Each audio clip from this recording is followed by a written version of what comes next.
Author, editorial board. A new trade war between the world's two largest economies and two largest traders may have been avoided again, at least for now. American tariffs on Chinese imports and Chinese retaliatory tariffs on U.S. goods are on hold after the meeting between President Xi Jinping and President Donald Trump on the sidelines of the G20 meeting in Buenos Aires last week. It's not yet clear what the impact of this truce between China and the United States will be in the longer term. The announcements so far are about intentions. The details are to be negotiated within 90 days, perhaps with some grace. While a full-blown trade war has been forestalled for now, it remains uncertain what the negotiations will yield and how future agreements will affect the global trading system. There are conflicting messages out of Washington and Beijing about what promises from China persuaded Mr. Trump to resume negotiations.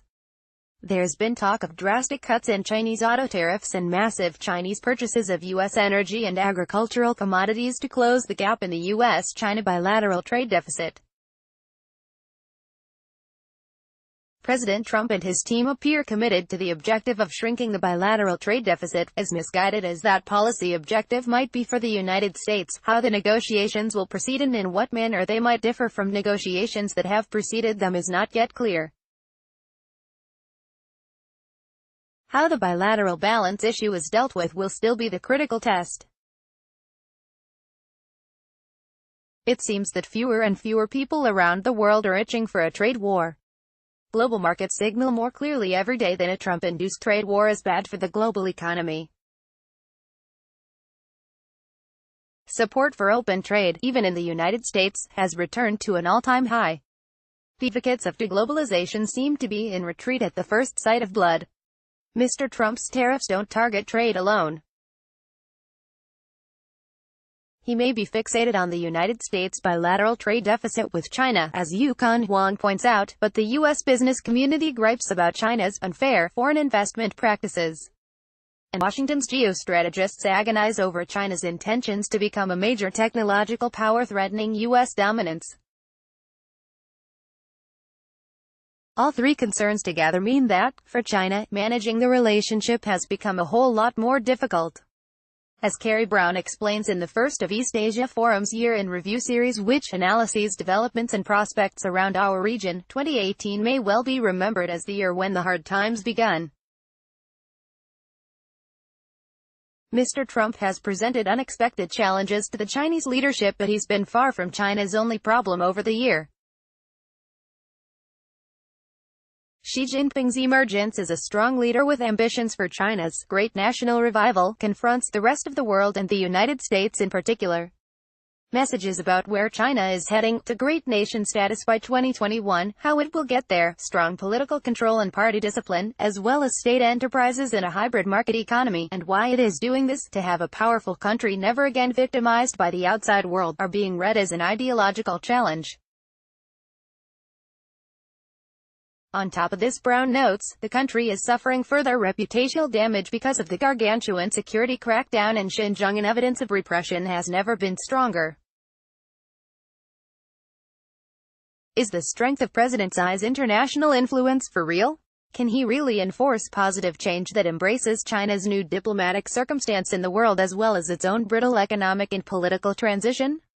What changes will see China through its present predicament, and how can we avoid visiting China's woes upon the rest of the world? China's response to Mr. Trump's trade war offers a crucial test as well as an opportunity for China through bold, imaginative leadership to see its problems off and repair its global standing. It will do so only if it's clear that the trade war with Mr. Trump is not just a bilateral spat with China's most important economic and political partner. That's important enough, but it is much more than that. It is above all a major challenge both to China's own ambitions for reform and social transformation and to the multilateral trading system that has been, and will continue to be, the anchor for their realization. A response that delivers the opening of China's markets to the world and not just the United States alone achieves all three Chinese strategic interests. Issues such as technology and investment, subsidies and digital commerce must also be dealt with in multilateral settlements within the framework of the WTO. This will deliver on legitimate U.S. complaints, embolden China's economic reformers as well as crucially protect the multilateral system. The right approach is a strategy which stresses that the most effective contribution that China can make to global markets is through the continuing reform and opening up of China's consumer markets to international competition, not just to the United States. This approach will not be easy to manage abroad or to navigate at home. Abroad it will require a more inclusive diplomacy that seeks engagement on big issues, beyond relations with the United States.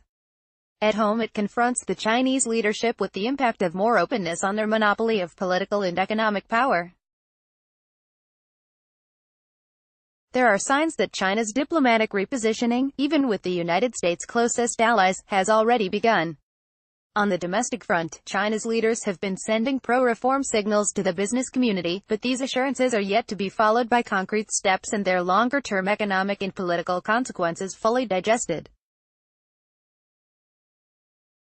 The EAF editorial board is located in the Crawford School of Public Policy, College of Asia and the Pacific, the Australian National University. Tweet share 0 Reddit 1 Pocket LinkedIn 0